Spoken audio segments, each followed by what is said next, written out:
Bonjour à tous et bienvenue pour cette nouvelle vidéo de révision du bac.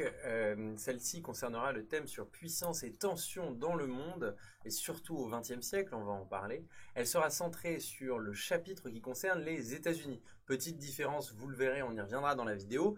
Pour les ES et les L, ce chapitre commence en 1918, tandis que pour les S, il commence en 1945. De toute façon, la vidéo sera utile pour tout le monde. Pour les ES et les L, ça fera un retour global de révision. Pour les S, évidemment, on insistera plus sur ce qui s'est passé après 45, mais surtout, quitte à ne pas prendre de notes, je vous conseille d'écouter avec attention ce qui a pu se passer entre 1918 et 1945. Cela enrichira considérablement vos copies et vous évitera de nombreuses erreurs.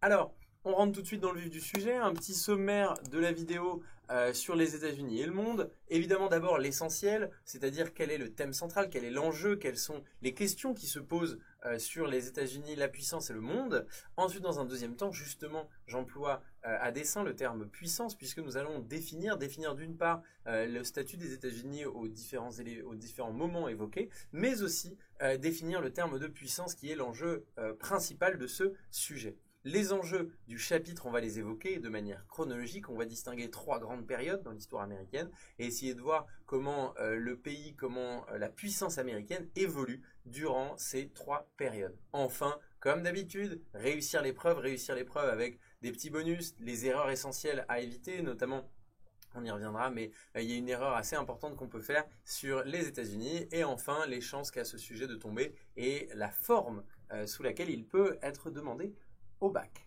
On commence donc tout de suite avec l'essentiel. L'essentiel ici, c'est d'abord une problématique centrale. La problématique centrale d'un sujet sur les États-Unis, elle est finalement assez simple. C'est comment évolue, comment se développe une puissance dans le monde des relations internationales. Finalement, quelles sont les origines historiques de cette puissance, comment les conflits et les relations entre les puissances ont marqué l'histoire mondiale. Ça paraît évident, mais finalement, il faut y revenir pour bien comprendre les relations internationales actuelles. En ce qui concerne plus spécifiquement les États-Unis, il y a une problématique, il y a une question essentielle, c'est qu'en fait, l'idée même qu'on se fait d'une puissance, que ce soit aujourd'hui pour les nouvelles grandes puissances chinoises ou indiennes, en fait, cette idée, elle a été forgée, elle s'est construite à partir des États-Unis. Ça veut dire que les États-Unis constituent finalement l'étalon à partir duquel on a défini ce qu'est dans le monde moderne une puissance. C'est dire l'importance de ce sujet et c'est dire l'importance de ce pays.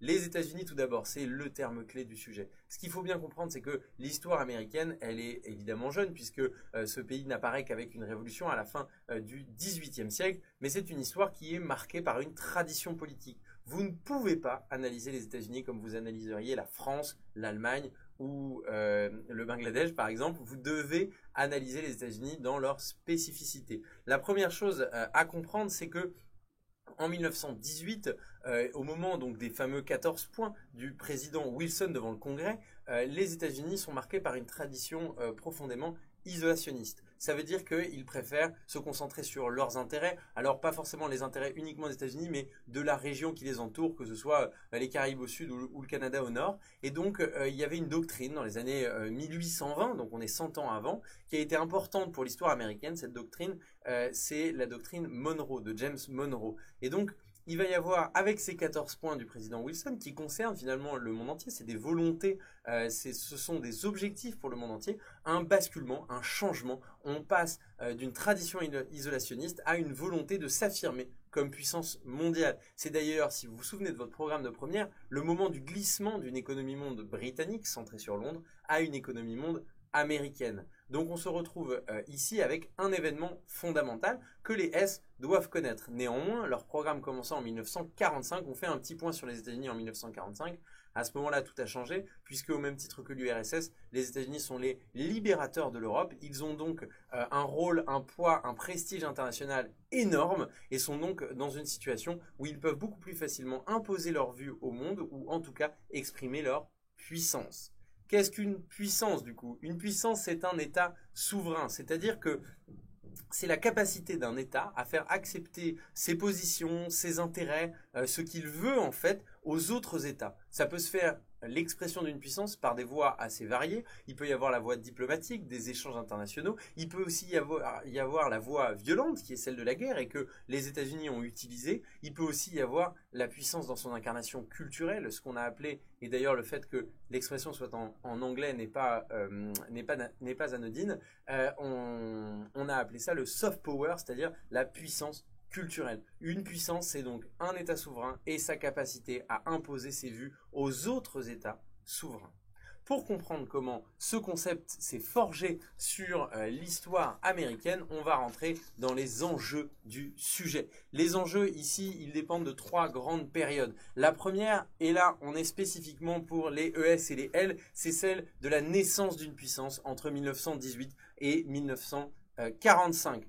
L'affirmation d'une économie monde américaine, tout d'abord, je vais vite mais c'est important, même les S, écoutez, à partir de 1918, les États-Unis qui sortent enrichis de la guerre vont avoir un poids absolument énorme, d'autant que l'Europe est ruinée. C'est notamment le moment de ces fameux points du président Wilson. Il met en valeur des éléments libéraux très importants pour les Américains. Je pense au droit des peuples à disposer d'eux-mêmes et la volonté de la création d'une société des nations ainsi que la valorisation du libre-échange.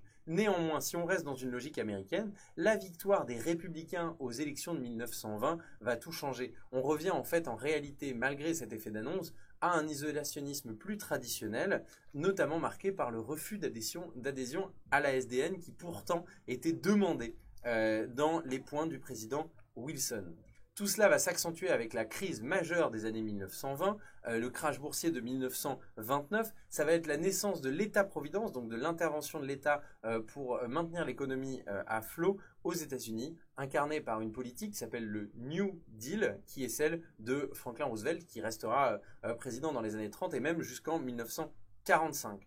On peut aussi citer la loi de 1935 à retenir, qui est une loi de neutralité et de refus d'intervenir dans les affaires européennes dans un contexte de montée du nazisme et du fascisme en Europe. On voit bien donc que malgré leur poids économique énorme, malgré le développement de leur puissance, les États-Unis restent en retrait. Tout cela va changer avec un événement évidemment d'importance mondiale, la Seconde Guerre mondiale. Pendant la Seconde Guerre mondiale, les États-Unis n'interviennent pas au départ. Un premier élément a lieu en août 1941 lorsque le fameux Franklin Roosevelt rencontre le Premier ministre britannique Winston Churchill au milieu de l'Atlantique. Ils vont ensemble mettre en place la charte de l'Atlantique qui n'a pas de valeur légale mais qui est encore une fois, un peu comme les points du président Wilson, un ensemble d'objectifs pour le monde. Et cette charte de l'Atlantique, en réalité, elle va préparer finalement l'opinion publique américaine à une entrée en guerre dans un conflit qui au départ, aux yeux de l'opinion publique, ne concerne pas vraiment les États-Unis. Tout cela va changer avec une date fondamentale, le 7 décembre 1941, l'attaque de la base de Pearl Harbor par les Japonais. Dès ce moment, les États-Unis entrent en guerre. À partir du moment où ils entrent en guerre, donc dès le 8 décembre, en fait, dès le lendemain, ils prennent évidemment une importance considérable dans le conflit grâce à la capacité d'adaptation de leur économie, d'une économie traditionnelle à une économie de guerre, grâce à leur puissance de feu et surtout grâce à la guerre qu'il ne faut pas oublier d'ailleurs qu'ils ont menée dans le Pacifique pendant ce conflit. Au-delà de leur intervention militaire et de leur puissance, au-delà de l'argent qu'ils ont prêté et qu'ils avaient déjà prêté ou donné aux puissances dans le conflit pour lutter contre les totalitarismes, les États-Unis vont prendre la tête avec d'autres chefs d'État des grandes négociations du monde d'après-guerre qui ont lieu justement dès la guerre. En 1943, il y a la conférence de Téhéran où se retrouvent Roosevelt, Churchill et Staline. C'est un peu le début de ces négociations d'après-guerre. Et puis évidemment, il va y avoir l'expression de la puissance militaire en 1944. Et là, c'est le développement, enfin c'est pas le développement, c'est la victoire de la puissance militaire américaine. Il y a le débarquement, alors ils sont pas seuls, mais il y a le débarquement en Normandie, il y a le débarquement en Provence. Les États-Unis vont aussi affirmer leur puissance économique, ça on le verra dans le chapitre sur la gouvernance mondiale, avec les accords de Bretton Woods en 1944, où le dollar finalement prend le pas sur toutes les monnaies mondiales et montre bien le poids américain. On voit donc ici une triple expression de la puissance militaire d'une part avec les débarquements et la puissance de feu américaine et la victoire dans le Pacifique, puissance diplomatique avec Téhéran mais aussi avec les conférences de 1945 à Yalta et à Potsdam où le président américain Franklin Roosevelt, rapidement suivi par son successeur Truman, joueront un rôle fondamental, donc militaire, diplomatique et économique. Finalement, ce sont les trois piliers de la puissance américaine à ce moment-là. Dans un deuxième temps, et là on retrouve nos amis de S qui nous rejoignent, même si je suis sûr qu'ils ont écouté avec attention parce que finalement l'histoire se construit toujours à partir de ce qui s'est passé avant et donc pour avoir une bonne vision depuis 1945, il faut connaître les États-Unis depuis 1918. On rentre maintenant dans la puissance américaine dans un monde bipolaire à partir de 1945. Les États-Unis vont affirmer une nouvelle clé, une nouvelle manière de lire le monde. En 1947, c'est la doctrine Truman, celle de l'endiguement, du containment. Cette doctrine-là, en fait, c'est l'idée que partout dans le monde, sur toutes les terres, sur toutes les mers, il faut lutter contre l'expansion communiste. On s'éloigne donc évidemment, vous l'aurez compris, de l'isolationnisme traditionnel des Américains, même si celui-ci, dans les années 20, et dans les années 30 avait déjà été partiellement remis en cause. Il va aussi y avoir évidemment le plan Marshall qui va permettre de distribuer des fonds en Europe et de prêter de l'argent en Europe, suivi par le plan Dodge. Donc le plan Marshall c'est 47, le plan Dodge c'est en 49, c'est à peu près l'équivalent pour le Japon. On voit bien une volonté des États-Unis de prendre position et de devenir finalement la première puissance mondiale de manière assumée. Cette opposition idéologique avec l'URSS, elle va entraîner la création de l'OTAN en 1949,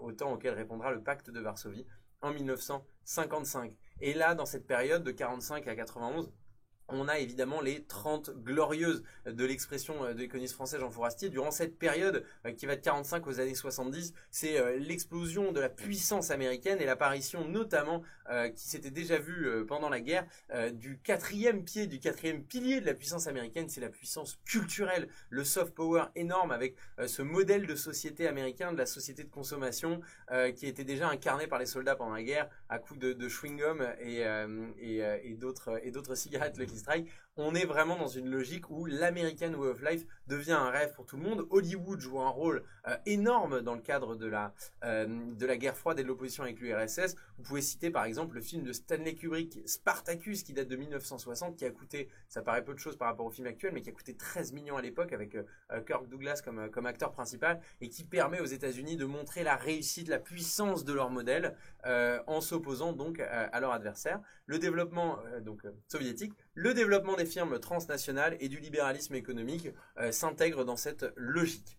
Néanmoins, attention, durant cette période qui va de 45 à 91, les États-Unis et leur puissance connaissent aussi des limites. Le modèle est critiqué. Il y a notamment la période du macartisme, la chasse aux sorcières entre 1950 et 1954, durant laquelle on fait la chasse aux communistes sur le territoire américain, montrant bien les limites de cet effet d'annonce sur un modèle libéral d'ouverture d'esprit et d'ouverture à la presse.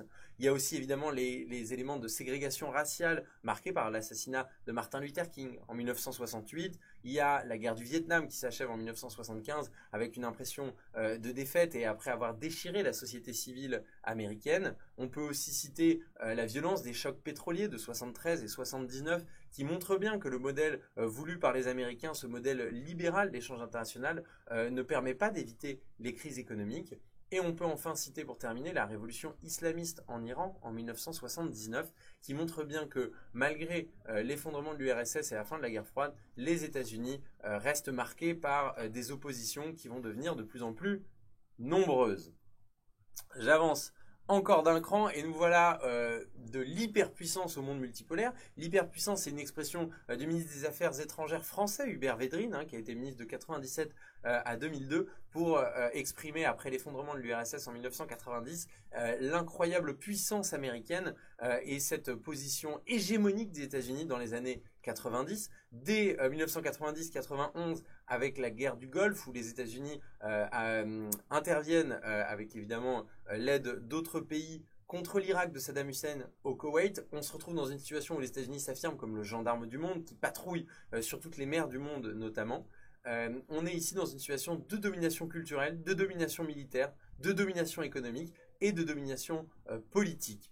Néanmoins, cette puissance va être remise en cause dès le début des années 2000. Évidemment, les attentats du 11 septembre 2001 vont marquer un grand coup et notamment particulièrement remettre en cause cette impression de domination hégémonique des États-Unis qui doivent faire face à un nouvel adversaire malgré l'effondrement de l'URSS. Il s'agit bien du terrorisme islamiste qui se développe partout dans le monde. En octobre 2001, pour riposter, les États-Unis envahissent l'Afghanistan sous le mandat de l'ONU. Même s'ils s'enlisent dans ce conflit, ils ont tout de même un soutien international. Ce ne sera pas le cas en 2003 où, sans mandat de l'ONU, ce qui finalement est assez symbolique dans le rapport entre les institutions internationales et les États-Unis attaquent l'Irak. Ils vont s'enliser dans ce conflit.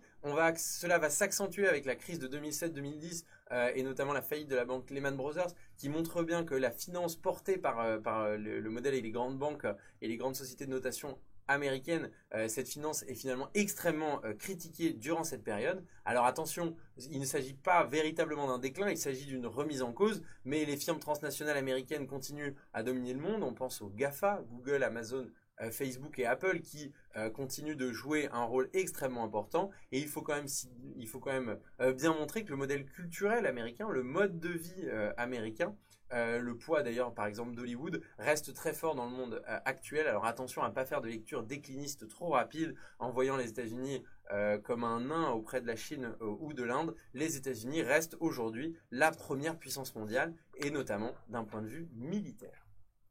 Alors, j'avance, réussir l'épreuve, le moment que vous attendiez tous, avec notamment les erreurs à éviter. Attention à ne pas faire d'abstraction, attention à ne pas voir les États-Unis comme une puissance unique, toujours mue par la même volonté. Les États-Unis de 1918 ne sont pas les mêmes que les États-Unis de 1945, qui ne sont pas les mêmes que ceux des années 90.